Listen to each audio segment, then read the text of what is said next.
ગુજરાતનો આવાજ।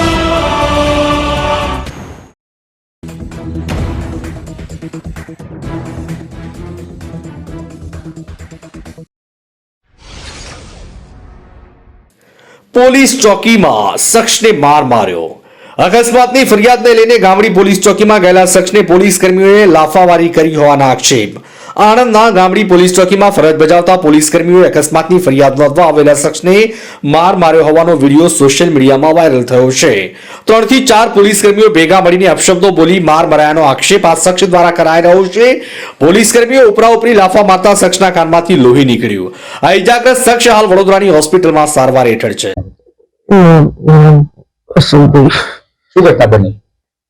મારા ભાઈને ટેમ્પો વાળા પાડી દીધો તો ટેમ્પો વાળા નંબર લઈને જતો તો મેં કીધું સાહેબ મારી એફઆઈઆર આ ભાઈએ મારા ભાઈને પાડી દીધો એફઆઈઆર મને ત્યાં અંદર આવો અશોકભાઈ તમારી એફઆઈઆર લખો મને અંદર લઈ જઈને બહુ માર્યો સાહેબ।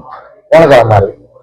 3-4 જણા પોલીસ વાળા હતા અંદર નામ નહીં ઓળખતા મને મારવા જ મળી ગયા પણ પડી ગયો એકદમ બહાર આવી બધા મને ઉઠાઈ લઈ ગયા ફરિયાવાળા બહાર। બીજી તરફ આ અંગે ડીવાયએસપીએ વાયરલ વિડીયો બાબતે યોગ્ય તપાસ કરવાની ખાતરી આપી છે।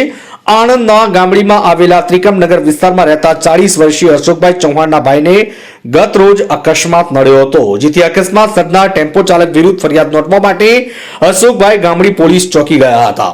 આ દરમિયાન પોલીસ મથકમાં હાજર 3-4 પોલીસકર્મી અપશબ્દો બોલી અશોકભાઈને માર માર્યો હતો। પોલીસકર્મીઓ ઉપરાઉપરી લાફા મારતા અશોકભાઈના કાનમાંથી લોહી નીકળી ગયું હતું। ઇજાગ્રસ્ત અશોકભાઈને તાત્કાલિક સારવાર અર્થે આણંદ જનરલ હોસ્પિટલ લઈ જવાયા, જ્યાં પ્રાથમિક સારવાર બાદ વધુ સારવાર અર્થે વડોદરાની હોસ્પિટલ ખસેડાયા, જ્યાં હાલ તેમની સારવાર ચાલી રહી છે। 3-4 પોલીસવાળાએ મને માર માર્યો। અશોકભાઈએ પોલીસ કર્મીઓ દ્વારા માર મરાતો વિડીયો સોશિયલ મીડિયામાં વાયરલ થયો છે। આ અંગે ઇજાગ્રસ્ત અશોક ચૌહાણ જણાવે છે કે મારા ભાઈને ટેમ્પો વાળાએ પાડી દીધો, જેથી હું એને લઈને પોલીસ ચોકીમાં ગયો અને ત્યાં હાજર પોલીસ કર્મીએ ફરિયાદ નોંધવાનું કહ્યું, જે બાદ પોલીસ કર્મીઓ મને અંદર બોલાવી બહુ માર માર્યો। 3-4 પોલીસ વાળાએ મને માર મારતા પડી ગયો હતો। હાલ તપાસ ચાલુ છે તેવું ડીવાયએસપી કહ્યું છે।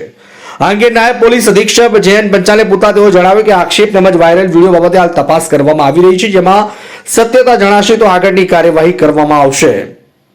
આણંદથી બસર ચિસ્તીનો રિપોર્ટ।